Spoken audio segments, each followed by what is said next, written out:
بسم الله والصلاة والسلام على رسول الله وعلى آله وأصحابه ومن تمسك بسنته إلى يوم الدين. بعد, comienzo en el nombre de Allah, el misericordioso, el compasivo. Mando saludos de oraciones y paz sobre la finalidad de profetas y mensajeros Muhammad, que la paz y la bendición de Allah subhanahu wa ta'ala esté sobre él, su familia, sus compañeros y todos que lo encuentran en el guía recto. Subhanallah, me perdí my train of thought, subhanallah. Bismillah, amén. Hoy, mashallah, tenemos el tercero, mashallah, ya episodio de las realidades de conversos, inshallah. Y hoy tenemos el placer, mashallah, de estar con el licenciado, mi hermano, mashallah, querido, Wilfredo Ruiz, alhamdulillah, de CARE en español, alhamdulillah, y con la hermana Nahila Morales, que todo el mundo también la conoce, mashallah, ta'ala. So, inshallah, ta'ala, empezaremos, inshallah, ta'ala, con la hermana Nahila, inshallah, ta'ala, diciendo un poquito de quién es Wilfredo. A'udhu billahi minash shaitanir rajim. Bismillahir rahmanir rahim. Nuevamente, bienvenidos otra vez a otra programación. Hoy vamos a tener una charla con un viejo amigo hermano, subhanallah. ¿Qué puedo decir del hermano Wilfredo Ahmed Ruiz? Muchas cosas. Y la biografía de él es muy extensa, solo vamos a hacer un poco pequeño y que nos cuente él un poco más, inshallah.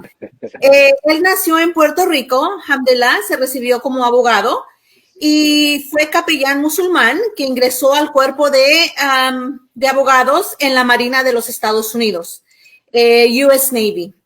Luego se incorporó en la práctica privada como abogado.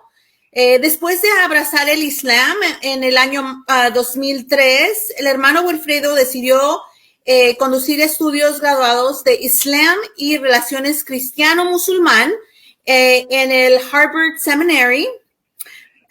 Y bueno, él fue capellán igualmente.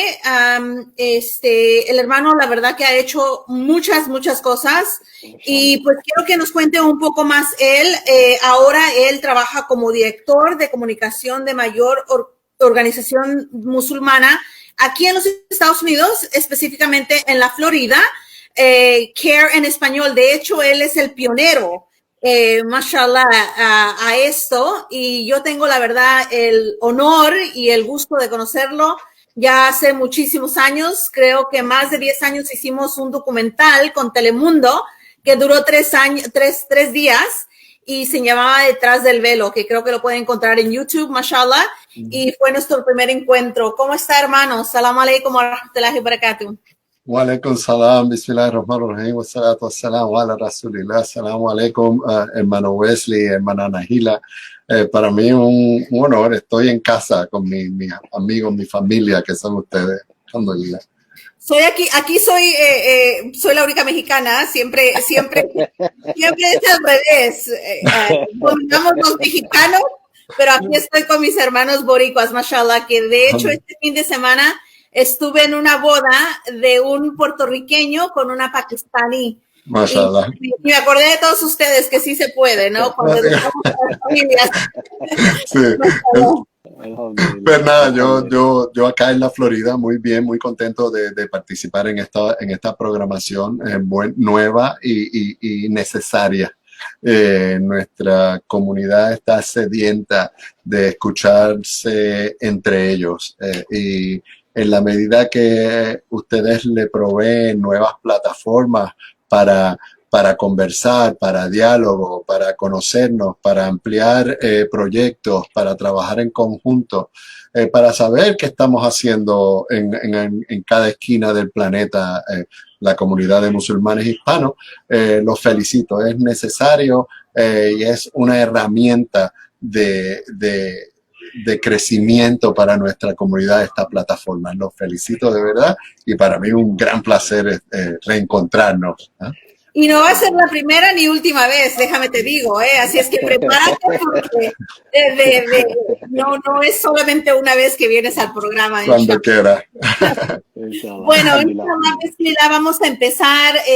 Hay muchas preguntas y sabemos que nos están viendo en Latinoamérica, pero nosotros tres vivimos aquí en Estados Unidos y es importante de enfocarnos un poquito en eso porque obviamente nosotros somos la minoría eh, en el Islam y aquí en los Estados Unidos que estamos creciendo muy rápido, los musulmanes latinos, hispanos, como se quieran categorizar.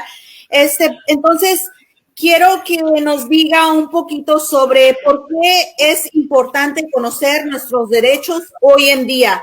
Y un poquito nada más para decirles a la gente que nos está viendo, por ejemplo, en México, hace unos años, subhanallah, la mujer no puede ponerse hijab en el pasaporte en México, está hablando de México.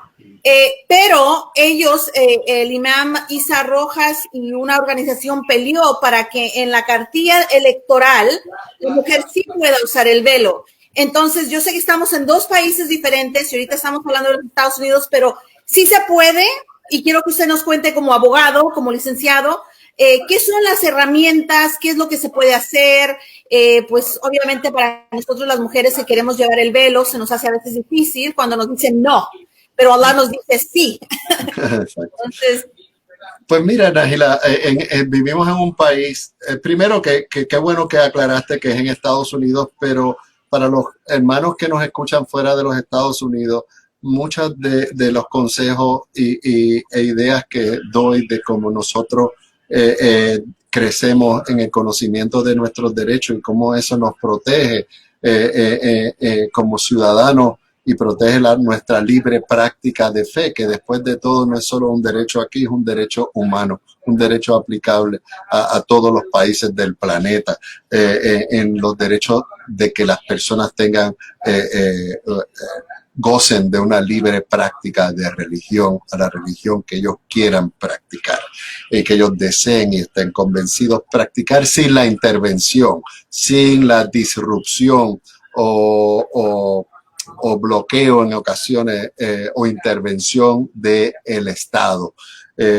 Y así vemos como el Estado en distintas partes se comporta, interacciona distinto con las distintas comunidades de fe. Al presente en Francia, la comunidad musulmana vive una crisis porque parte del problema de esa comunidad musulmana es que no ha sido tan efectiva en organizarse para poder confrontar el aparato estatal que muchas veces se dirige hacia la comunidad de una manera hipócrita o se dirige hacia la comunidad de una manera discriminatoria.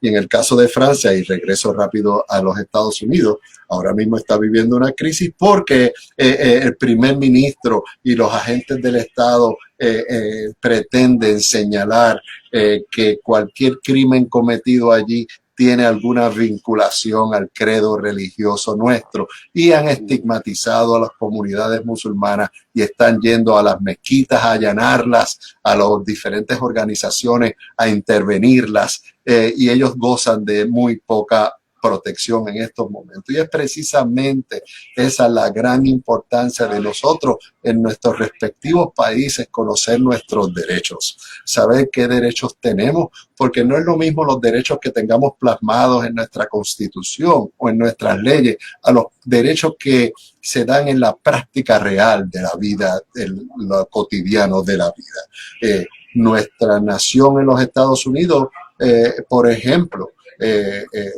consagró en su Constitución que todos los seres humanos son iguales, pero sabemos que en la historia no ha sido una realidad. Y para llevar lo que está en ese ideal, en esa plasmado en la Constitución, en las leyes de nuestro país, a una práctica real, tenemos que, primero que nada, conocerlo, qué es lo que dice nuestra Constitución, qué es lo que dicen nuestras leyes respecto a mis derechos a la libre práctica de fe.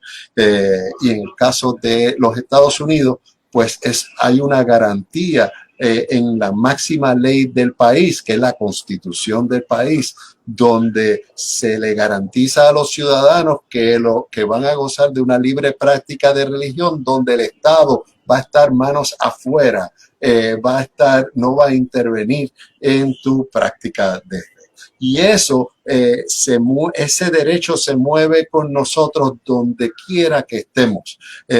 Si estamos en el plano del trabajo, nosotros tenemos una protección dentro de nuestro lugar de trabajo para la libre práctica de fe. Y se han implementado leyes con el pasar del tiempo, luego de luchas de derechos civiles, luego de mucho trabajo en que nuestros legisladores pasaran leyes para garantizar que en los trabajos se hagan por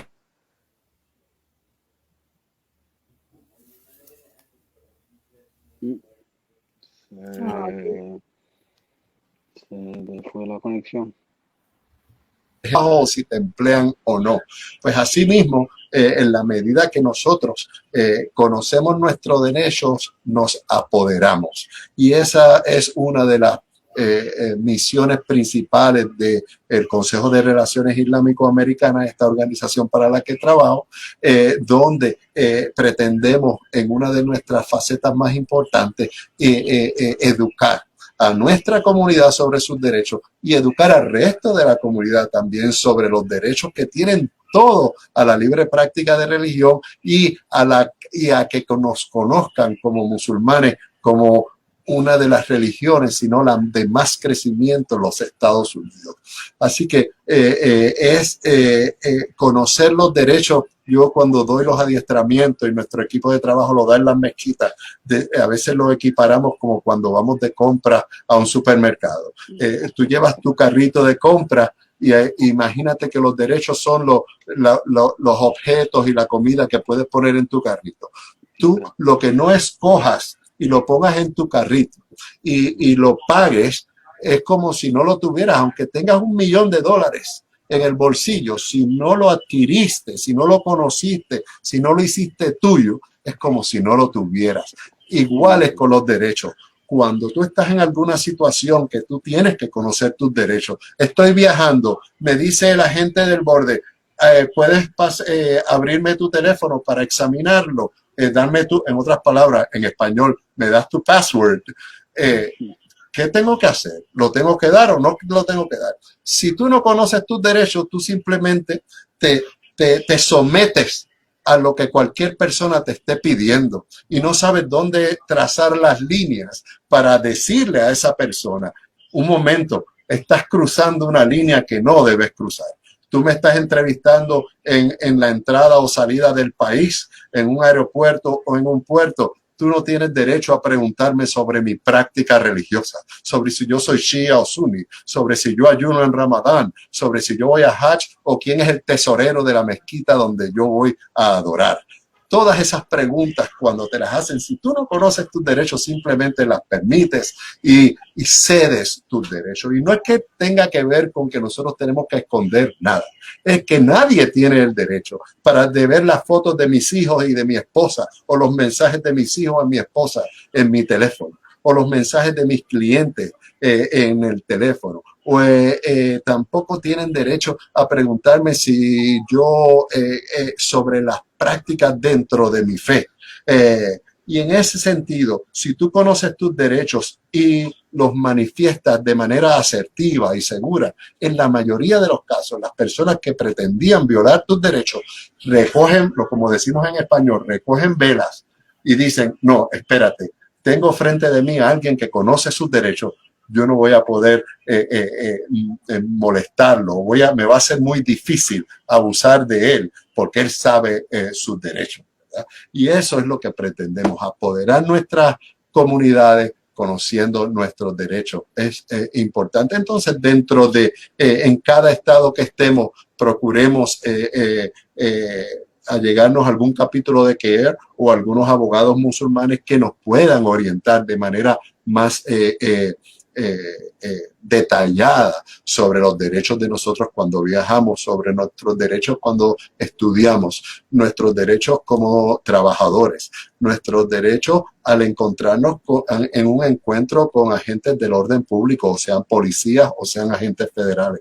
Y así vamos conociendo nuestros derechos en una infinidad de situaciones que nos apodera de vivir plenamente nuestra fe y nos apodera de identificar donde estén violando esos derechos para corregirlos y permitirle a las personas que le están siendo violados los derechos que puedan rezar en su trabajo como se les ha prohibido, que puedan vestirse de la forma que les dé la gana, que puedan comer lo que según su religión manda y que no sean y que sean respetados sus básicos derechos humanos a la libre práctica de religión.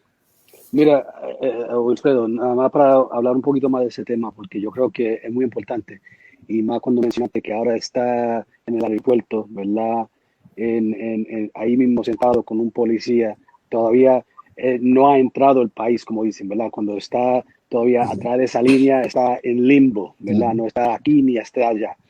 Y mucha gente le dan miedo en ese momento, ¿verdad? Claro. Y por el miedo que le dan en ese momento, tú sabes, deben de tener miedo que me van a arrestar o no me van a arrestar o me van a aguantar aquí o no me van a dejar ver mi familia, ¿verdad? Porque a lo mejor yo soy culpable igualmente, ¿verdad? Que a veces yo he llegado a ese punto y me aguantan por 4 horas, ¿verdad? Y yo sentado en una silla por 4 horas antes que me traen a hacerme preguntas. Y yo frustrado que cuando me hacen la pregunta y me dicen, ¿puede abrir el teléfono? Se lo abro y yo, toma, mira, para irme ya estoy ready para irme. Quiere mirar, aquí no tengo nada de esconder. Como quiera lo borro todo antes que yo me voy a viajar, ¿verdad? Y dice, toma, abre, mira. Y le doy lo que tengo que darle para irme. Y a lo mejor no debo de hacerlo para poder empoderar, no seguir, ¿verdad? Pero para nada seguir el sistema, ¿verdad? De corrupción que se mantiene presente con nosotros. Pero y no es de mío, pero es porque me pasa todo el tiempo y estoy viajando todo el tiempo, ¿verdad? Nos pasa todo. Pero para la gente que no viajan como nosotros, le dan miedo, ¿verdad? Sí. Que lo van a arrestar y se lo van a llevar. Precisamente por eso que debemos saber cuáles son nuestros derechos. Y también, por ejemplo, yo he tenido casos, cuando tú conoces tus derechos, tú sabes que en una inspección se pueden quedar con tu teléfono y con tu computadora. Simplemente te pueden dar un recibo y decir, mira, lo necesitamos. Aquí está el recibo y tú te tienes que seguir tu marcha, ¿verdad? Solo tienes derecho a ese recibo y luego decir, devuélvame mi equipo. Pero hay cosas que también la gente a veces la hace por, como tú explicaste ahora muy bien, Wesley, por querer precipitar algo, por querer, voy a avanzar. Pues muchas veces abrir el teléfono en vez de avanzar las cosas, lo que puede hacer es dilatar las cosas. A veces en el borde se han quedado con equipos electrónicos como teléfonos o laptops. Al negarse a abrirlo o sin negarse a abrirlo. Así que abriéndolo o no abriéndolo no es garantía de que si no lo abro se quedan con mi equipo. Pues sabes, si se quieren quedar con tu equipo, se van a quedar aunque lo abras o aunque no lo abras. ¿Verdad? La entrega física de cualquier cosa que tú tengas mientras viajas es necesaria, tú no puedes evitarlo. Tu equipaje, tus maletas, el equipo el teléfono, quiero verlo, tú se lo entregas, ¿verdad? Porque en la entrega física. Ahora, en los passwords, las preguntas que contesta, es necesario conocer los derechos porque contestar las preguntas a veces no tan solo los apodera a ellos de que el próximo que venga le voy a hacer las mismas preguntas, sino que también no garantiza nada de que vas a salir más rápido. Es más, yo sé de múltiples casos donde la gente cuando está entrando al país, estoy hablando en caso de ciudadanos americanos, los que tengan green cards u otras cosas, tienen sus preguntas, pueden ir a otros áreas, ¿verdad? Nunca a la religión, pero pueden ir a otras áreas. Pero a un ciudadano americano que está llegando a los Estados Unidos de viajar, yo sé de casos donde la persona dice, si viene del exterior, hace la declaración de customs, que es una tarjeta que uno normalmente llena, y le entrega eso a la gente del borde de aduana, él la coteja, él puede ir sobre esas preguntas contigo, obviamente, porque tú las contestaste, pero más allá de eso, que más allá de darle tu nombre e identificarte, tú no tienes que contestarle absolutamente ninguna pregunta. Y alguna gente ha optado por decirle, ¿sabe qué, caballero? Yo me quiero ir para mi casa, mi nombre es Wesley Lebron, aquí está mi licencia de conducir y yo no le voy a contestar a usted ninguna otra pregunta, así que no pierda el tiempo conmigo. Si quiere detenerme aquí las horas que sea, me puede detener, pero yo no tengo por qué contestarle a usted, más allá de las preguntas que sea identificarme y las preguntas sobre inmigración y sobre las aduanas. Más allá de eso, ¿a quién visitaste? ¿Dónde visitaste? ¿Por qué? ¿Por cuál? Toda esa ruta, tú no tienes que entrar. Y en muchas ocasiones, a veces es una lotería. A veces se tardan más con ese individuo o muchas ocasiones simplemente se tardan menos y dice, no tengo más tiempo que perder con él. Dicho sea de paso, cada encuentro que tú tienes, ellos buscan las referencias de los encuentros anteriores. Y si ya tú tienes un registro de que tú eres el parlante que se sienta a charlar con ellos, pues ellos van a aprovechar esa situación. Y en la medida que las personas podamos corregir esa situación, y tratar eso de una manera muy seria y muy asertiva, donde dice, mira, yo lo que tengo que identificarme, yo no tengo que contestarle a usted ninguna otra pregunta que darle la información sobre las aduanas y yo quiero irme para mi casa lo antes posible. Si quiere hacerme preguntas, me las hace en otro día, en otro lugar, me puede contactar y mi abogado se comunica con usted. En esa situación es donde más vulnerables precisamente somos cuando viajamos, porque cuando tú estás ahí en tu casa o tú en la tuya, Najila, si ahora mismo alguien toca tu puerta y dice, Najila, ¿quién es? Es FBI, quiero hablar contigo. Tú le dices, ¿usted tiene una orden de allanamiento? No, pues no quiero hablar con usted, pase buen día. Ya está, no tienes que darle ninguna otra explicación. Ni por qué no. Ya me pasó también. Claro, porque entonces nuestra comunidad a veces tiene temor de ser asertivo en reclamar sus derechos porque se comen los cuentos de que reclamar tus derechos tú solo lo haces si tienes algo que esconder. Sí, que eres guilty. Y en realidad para los encuentros con agentes del orden público, nuestro adiestramiento se resume en una oración. Nunca hables con agentes del orden público, sea policía o FBI, si no estás con un abogado presente. Si tú sigues esta oración, el adiestramiento que yo doy de 1 hora, hora y media, se resume en eso. Nunca. No hagas excepción para conversar con un agente del orden público si tú no tienes a tu abogado contigo. Si tú te vas a operar, tú quieres un doctor cirujano contigo. Si tú tienes un problema dental, tú quieres a tu dentista contigo. Y si tú tienes un asunto legal, tú quieres a tu abogado contigo. Así es que funciona este país y en la medida que nosotros le comuniquemos a nuestra comunidad, sean asertivos, declaren esos derechos para cualquier encuentro con agentes del orden público que él les da abogado gratis. Así que pensar que, ¿cuánto me saldrá un abogado? Mira, nosotros damos abogados gratuitamente a cualquier persona que se le acerque un agente del orden público a hablar. Y de ordinario nuestra intervención es muy limitada. Nosotros le decimos a la gente, aquí estoy yo, el abogado. ¿Cuándo nos reunimos? ¿Dónde nos reunimos? ¿De qué se trata esto? Dice, no, ya no quiero reunirme con él. Porque en la vasta mayoría de los casos, ellos quieren reunirse en secreto contigo porque tú no tienes quien pueda ser testigo de esa conversación y tú no tienes quien te oriente legalmente sobre qué debes contestar o no debes contestar. Pero los que van y se educan y se licencian y el gobierno le da licencias para esa práctica son los abogados. Y uno de los mayores temores de nuestra comunidad es la accesibilidad de abogados y nosotros y organizaciones como la nuestra, la más grande es CARE, pero también hay otras, se han dedicado a proveer abogados para ese tipo de situaciones en nuestra comunidad. Si lo que usted tiene es un asunto de naturaleza criminal, por lo menos en ese momento nos enteraremos de ello y a pesar de que CARE no representa a personas en casos criminales, sí por lo menos pudo intervenir en el momento que ese agente quería hablar con usted y se presentó un abogado a decirle, aquí estoy yo, ¿qué es lo que usted quiere hablar con mi cliente? Y de ordinario, en el más del 98-99% de los casos. Eso es lo increíble y eso es lo que tenemos que enterar a nuestra comunidad. Todo termina en el agente desistiendo de volver a encontrarse o de volver a llamarle o de volver a escribirle.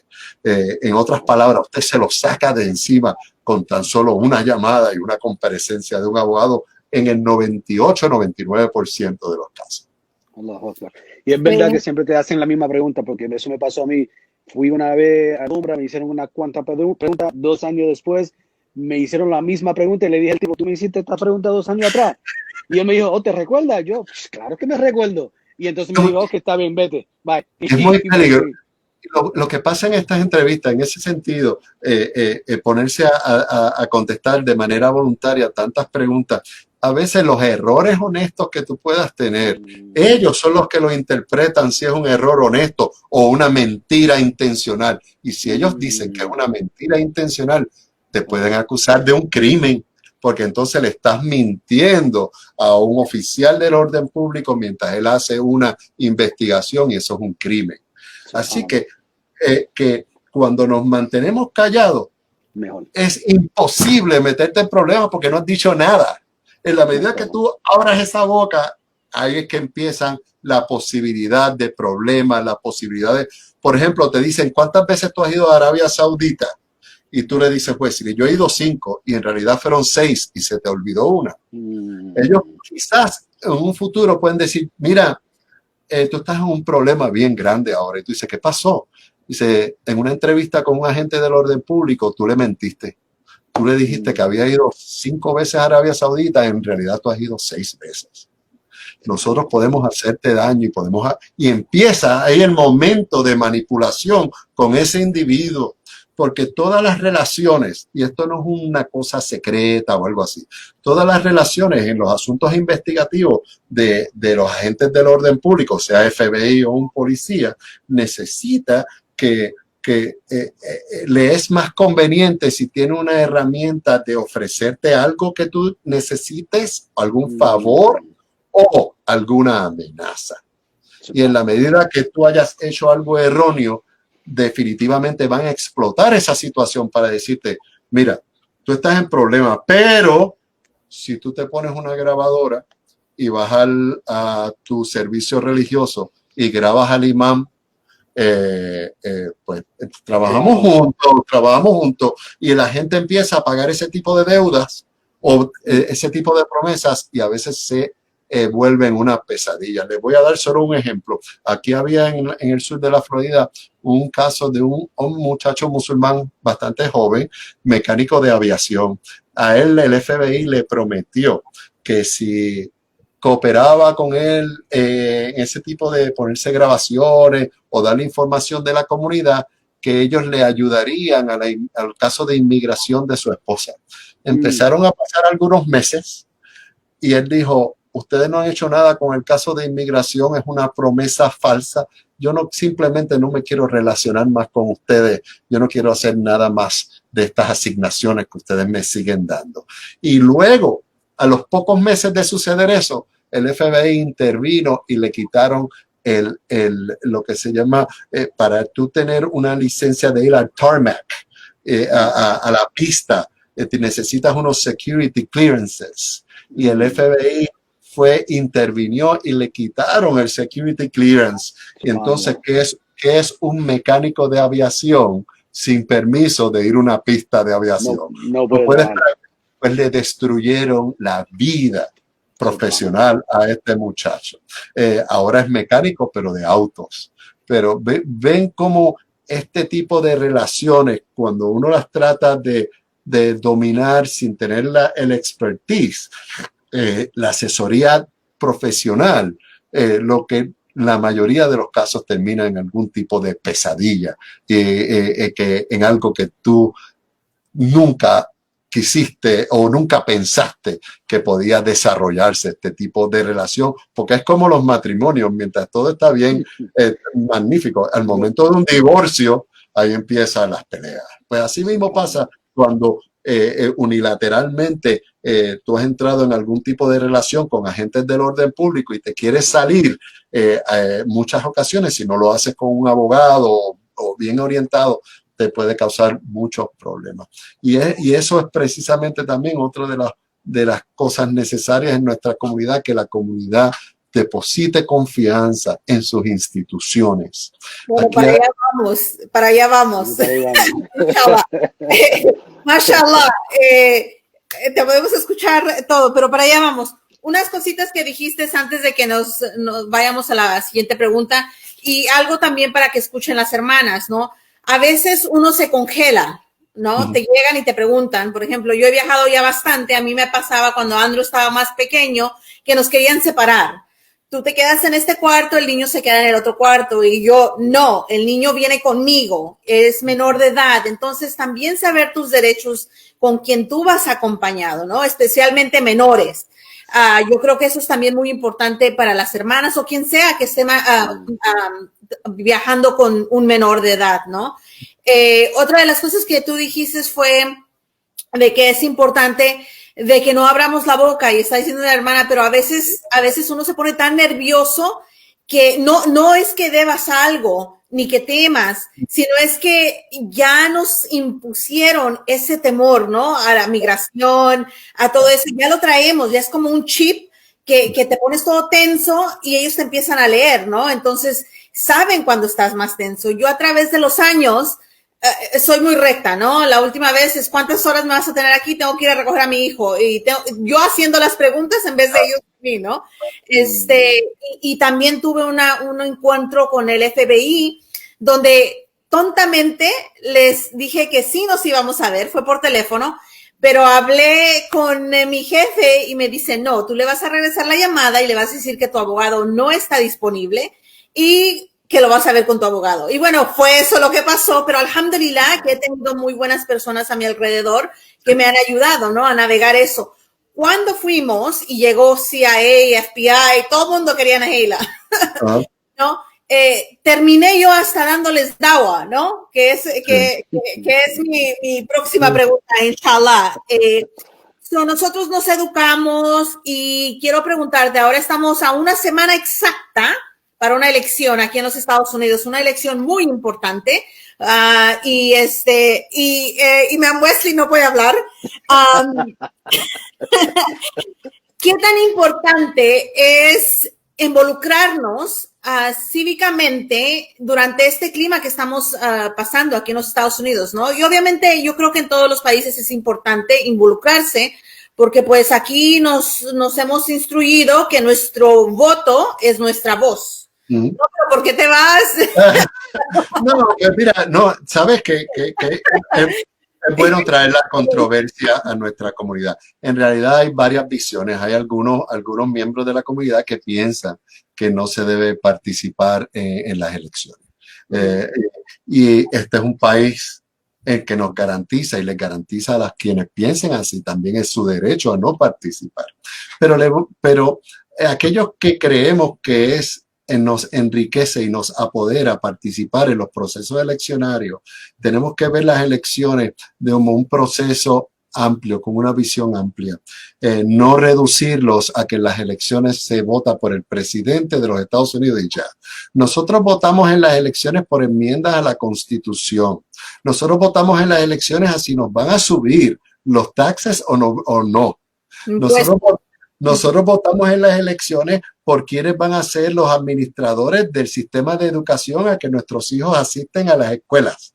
Nosotros votamos en las elecciones por nuestros comisionados, por nuestros alcaldes. Así que en la medida que tú decidas no participar, es tu derecho. Y este es un país donde qué bueno que la gente tiene esa elección también. Pero sabes que entonces tu vecino y tu compañero de trabajo están decidiendo por ti si te suben los impuestos. Ellos van a estar decidiendo por ti si la biblioteca va a tener algún tipo de inversión. Ellos van a estar decidiendo por ti los libros que van a usar en el sistema de educación de tu condado donde se educan tus hijos. Si van a empezar a usar, por ejemplo, como han hecho en algunos condados, la Biblia. Tú tienes a alguien o votaste por alguien en el sistema de educación para que pudiera levantar alguna voz sobre lo que se está haciendo en el sistema de educación. Así que son tantas cosas que se deciden en la elección, que simplificarlo con decir es que vas a votar por un presidente o por el otro y los dos han matado a musulmanes. Es cierto, pero eso no es la única elección que hay. No quieres votar por el presidente, deja ese encasillado vacío, vota por las enmiendas constitucionales a la constitución de tu estado, vota si quieres el income tax, vota por los jueces, vota por los fiscales, los que deciden si van a acusar y cuándo acusar. Aquí son puestos electivos, eso es un privilegio en esta nación, porque los fiscales, por ejemplo, en Puerto Rico no se eligen, los jueces en Puerto Rico no se eligen. Y entonces, dependiendo de la jurisdicción, en muchas jurisdicciones nosotros podemos escoger o contribuir a que un fiscal esté en el poder, a que un juez esté en el poder, a que una persona del Departamento de Educación, a que el que tasa la propiedad para luego pasarme una factura sobre qué impuestos pagar sobre mi propiedad, también se elige. Así que en la medida que los puestos electivos nosotros participemos en su elección, es beneficioso indudablemente para la comunidad musulmana. Más aún, cuando tenemos musulmanes en posiciones electivas. Aquí se habla solamente de Ilhan Omar, Rashida Tlaib, André Carlson, pero hay más de 100 musulmanes electos a distintos puestos en toda la nación americana. Imagínate si en vez de 100 hubiesen 1000. Imagínate el ruido y la intervención y las denuncias que hacen los 2 o 3 congresistas musulmanes que hay en el Congreso norteamericano. Imagínate si en vez de esos 3 hubiesen 25. Y en ese sentido caemos a veces en la trampa de demonizar la política en realidad, porque en muchas ocasiones también nuestros hermanos musulmanes de otros países del mundo vienen de países que no tienen tradición alguna, a veces histórica, de elegir a nadie. Y entonces elegir a un alcalde para ellos es algo artificial, porque vienen de países donde ellos pretenden elegir a alguien, pero que son nombrados por reyes o por príncipes o quienes nos dirigen son únicamente la gente que pertenece a una sangre específica. Y en ese sentido, participar en el proceso eleccionario como votante, participar en el censo cuando nos contaron, participar en las elecciones como candidato, nos enriquece y nos agranda como comunidad. No podemos hacer...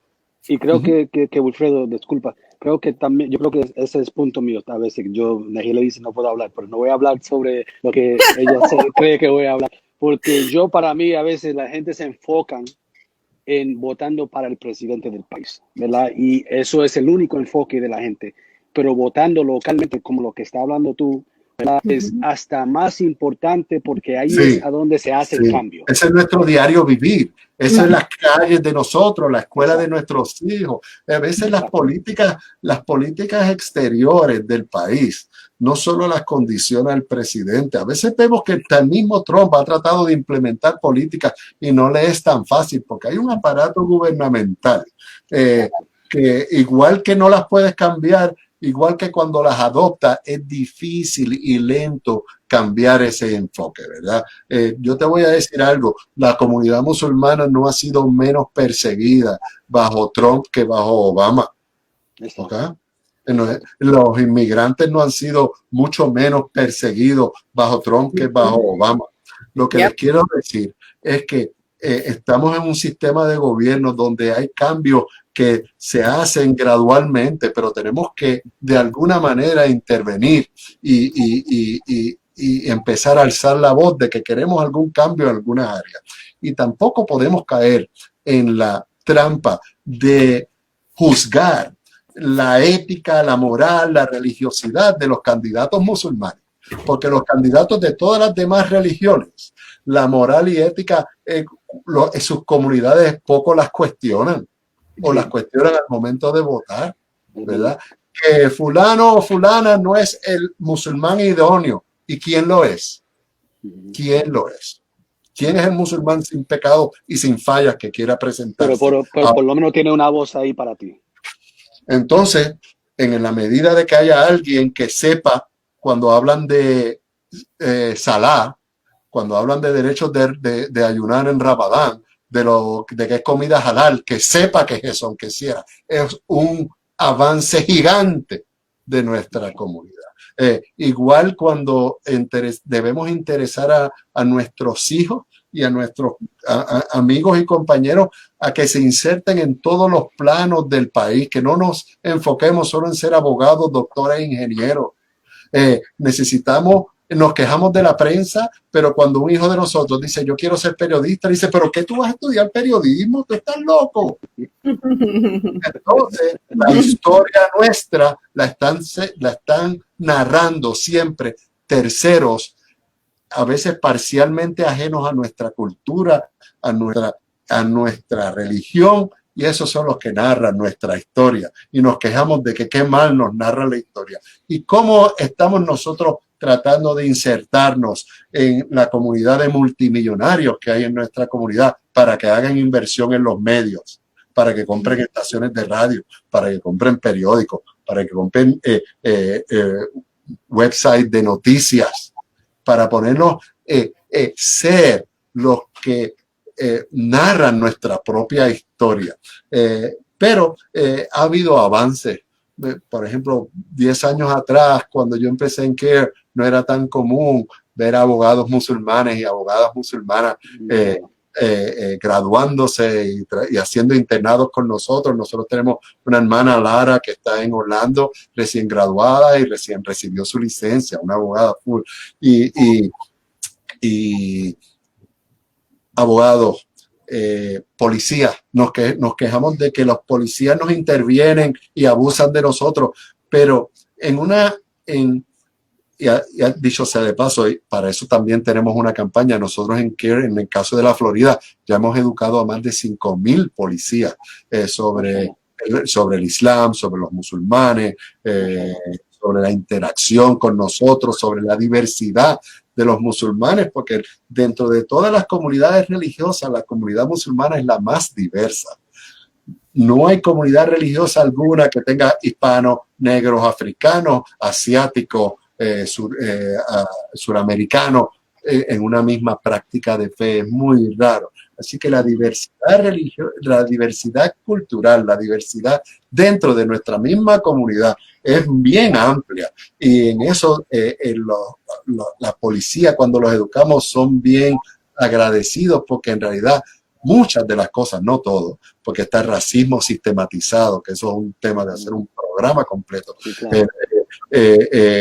Que afectan el trato de la comunidad, de los agentes del orden público, de la policía con nuestra comunidad. Si nosotros tuviéramos policía, y donde quiera que yo conozco policía o deputy sheriffs musulmanes trabajando, el círculo de trabajo de ese individuo es un círculo que entiende el Islam, porque no solo ese individuo y sus compañeros de trabajo que van conociendo de él sobre el Islam, su práctica de fe, que se ayuna en Ramadán, que si cómo se viste él, cómo se viste su esposa, cómo se visten sus hijos.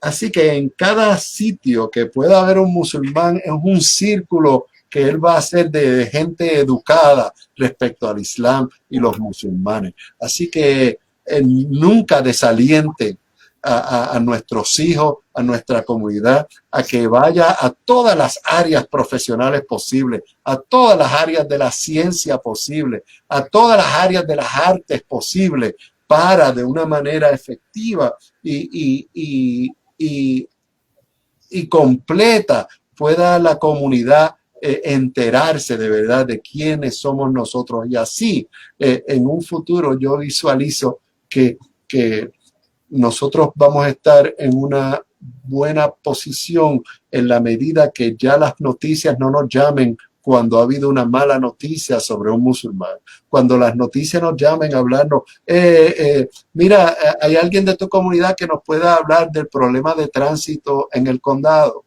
o hay alguien en tu comunidad que nos pueda hablar sobre cómo los problemas que él tiene como maestro en el salón de clase, y empecemos a tratar los temas cotidianos, los que nos afectan a todos como cualquier otro vecino. Esa normalización de los musulmanes en la sociedad debe ser una aspiración, pero se consigue solamente educando y siendo nosotros también educados y facilitando la inserción de toda nuestra comunidad en todas las facetas de la sociedad. Y creo que está pasando, Alfredo. Creo que está pasando porque hace 3 semanas atrás, Telemundo me llamó y fueron a la mezquita de nosotros en Nueva York y pasaron 2 horas conmigo, grabando un programa de fe durante el tiempo de pandemia.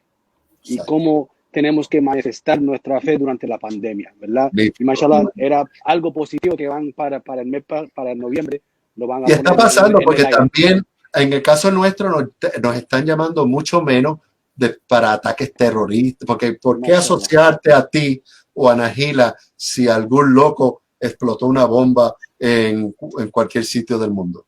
Absolutamente. Aquí tenemos a varios que nos dice una hermana, Diana, mashallah, dice que ya votó, es importante llevar esta plática a todos los hispanos. Gracias, hermano Wilfredo. También nos dice Juan de la República Dominicana, él es periodista, mashallah, en su país y ha podido educar, mashallah. Entonces, todo lo que estás diciendo, hermano, mashallah. Ahora, todo esto nos da también la oportunidad de dar dawa, ¿o no? Claro que sí. Lo que tenemos que tener a veces cuidado, porque hay ocasiones donde no es la ocasión perfecta para dar dawa. Si un agente del FBI toca la puerta de tu casa, en realidad tú quieres invitarlo dentro de tu casa, ofrecerle té y darle agua. No es conveniente, ¿verdad? Todo tiene su lugar y su espacio. Claro, mucho, especialmente los agentes del FBI, ellos conocen la fe. Ellos saben cuáles son ¿cómo se llaman? Los tenets, los principios de la fe. Simplemente están haciendo su trabajo. Su trabajo es que en cada encuentro con cualquier persona, ellos van a tratar de extraer inteligencia, extraer información. Por eso se llama el Buró Federal de Investigaciones. Ellos cada vez que encuentran a alguien, van a extraer toda la información, llegan a su centro de trabajo, le ponen Nahila, está la posición, habló conmigo esto. Nahila es amiga de Wilfredo y Nahila es amiga de Wesley.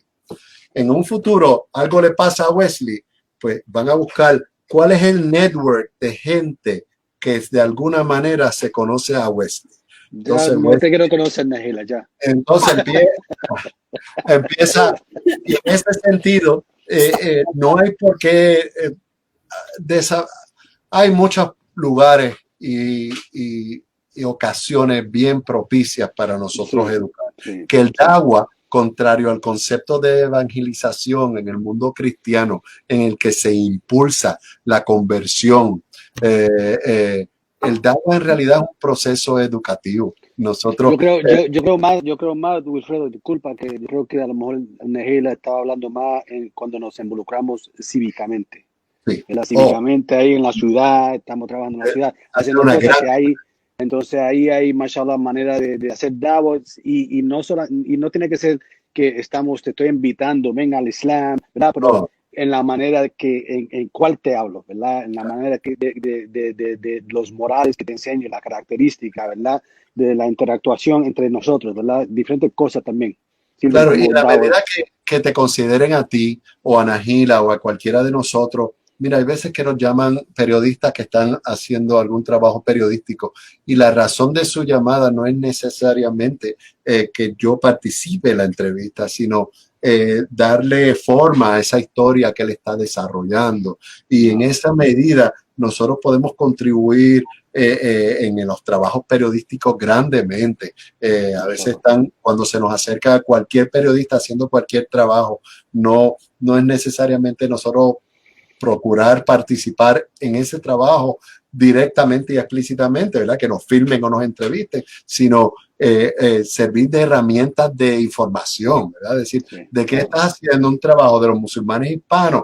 Pues tú sabes que y educarlos en lo más posible. Y en ese sentido, ese es el da'wah, como dice Nahila, más efectivo. El da'wah donde yo le llamo el sofisticado, aquel da'wah donde cualquier ocasión tú la aprovechas, no como dice Wesley, para tratar de convertir a nadie, para educar a quien sea, educar a un vecino, educar a un amigo, y eso el eco que hace eso y la diferencia que hace, definitivamente se va a sentir directamente en nuestra comunidad. ISPU es un centro de recopilación de data informática sobre la comunidad musulmana. ISPU hizo un estudio donde aproximadamente 7 de cada 10 personas no conocen a un musulmán en los Estados Unidos. Así que a veces nos preguntamos y queremos hacer proyectos tan complejos para educar a la gente sobre el Islam, y yo creo que debemos iniciarnos en lo más básico, que es simplemente que nos conozcan, que tus vecinos sepan quién tú eres y ya, para que en vez de 7 de cada 10 que no conocen a un musulmán, hayan 2 o 3 que no conocen a un musulmán. Y la cosa es que, Wilfredo, que a veces cuando, mashallah, uno se invierte el tiempo en los seres humanos, ellos quieren saber más de ti. Sí. Por ejemplo, con el trabajo que hicimos en Puerto Rico, mashallah, la última vez que fui a la isla, mashallah, la gente con cual trabajamos, una gente que siempre llama y lo ayudamos, ¿verdad? Pero no conocíamos el equipo entero. So, la chamaca, ella me llama y me dice, Wesley, están aquí en la isla, vi por tu Facebook que están en la isla, tus hijos están acá. Y yo, sí, estamos aquí, tenemos que hacer un trabajito, esto, lo otro. No, mira, encuéntrate con nosotros esta noche, que vamos a comer aquí, quiero que te encuentres con el equipo entero, subhanallah, porque siempre estoy hablando de ustedes, subhanallah. Y eso fue una forma de dar, ¿verdad? Que nosotros llegamos, aquí están mira, estos son los musulmanes que vinieron y ayudaron, subhanallah, ¿verdad? Porque pasamos tiempo con ellos y le enseñamos que sí, mashallah, ellos importan nuestra vida, ¿verdad? Claro, y eso en realidad así era como vivíamos los musulmanes, por ejemplo, en el Andaluz. El Andaluz era una sociedad compleja donde gente de todas las religiones participaba en todas las facetas de la comunidad. Había gente en la academia enseñando que no eran musulmanes. Había gente en en las más altas posiciones, asistentes del califa, que no eran musulmanes. Había gente en el comercio, en todas las etapas de esferas de comercio, que no eran musulmanes, porque todos nutrían una sociedad que se enriquecía de la diversidad. Y en ese sentido, ahí toma la próxima pregunta, porque ya estamos terminando, mashallah. Sí. Necesitamos 2 horas contigo. No, la número 3 es la más importante. Sí, la número 3, que es más o menos donde vas, y quiero que termines por ahí, inshallah. ¿Por qué deberíamos tener confianza en nuestros líderes y organizaciones musulmanas? En general, específicamente, ¿por qué debemos tener más confianza en nuestro liderazgo de musulmanes latinos o hispanos? Pues mira, Nahila, porque en la medida que depositamos confianza en aquellas instituciones que nos ayudan, ya sea en relief, ya sea en derechos civiles, ya sea en organizarnos religiosamente, eso nos apodera. Eso evita que estemos en una situación en algún momento como están precisamente viviendo hoy los ciudadanos en Francia, donde están pisoteándose sus derechos y tienen muy pocas o ninguna instituciones que puedan levantar la voz por ellos, porque en la medida que el Estado, el aparato del Estado nos afecta a nuestros derechos, nosotros individualmente levantando nuestras voces vamos a hacer muy poco o nada efectivo en detener un aparato tan poderoso y tan viciado como el aparato gubernamental, que se nutre después de todo de gente que viene de partidos políticos, de corrupción, de cosas sucias. Y esa gente, muchos de ellos son los que terminan dirigiendo el país, los que terminan facilitando leyes o procedimientos abusivos, y no solo abusivos a la práctica religiosa. Mira esta administración como pudo implementar una política que separa un hijo de la madre que lo parió. O sea, una cosa que es casi inconcebible. ¿Qué sistema de gobierno es capaz de separar un hijo o una hija o ambos de una madre, de la madre que los parió? Y en ese sentido... Pero en este gobierno, digo, en este país no es la primera vez. Ha pasado muchas veces, ¿no?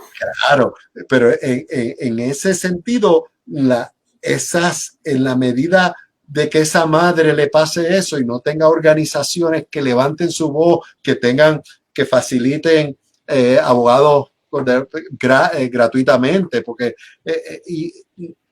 no se desvanece su voz, se desvanece su reclamo.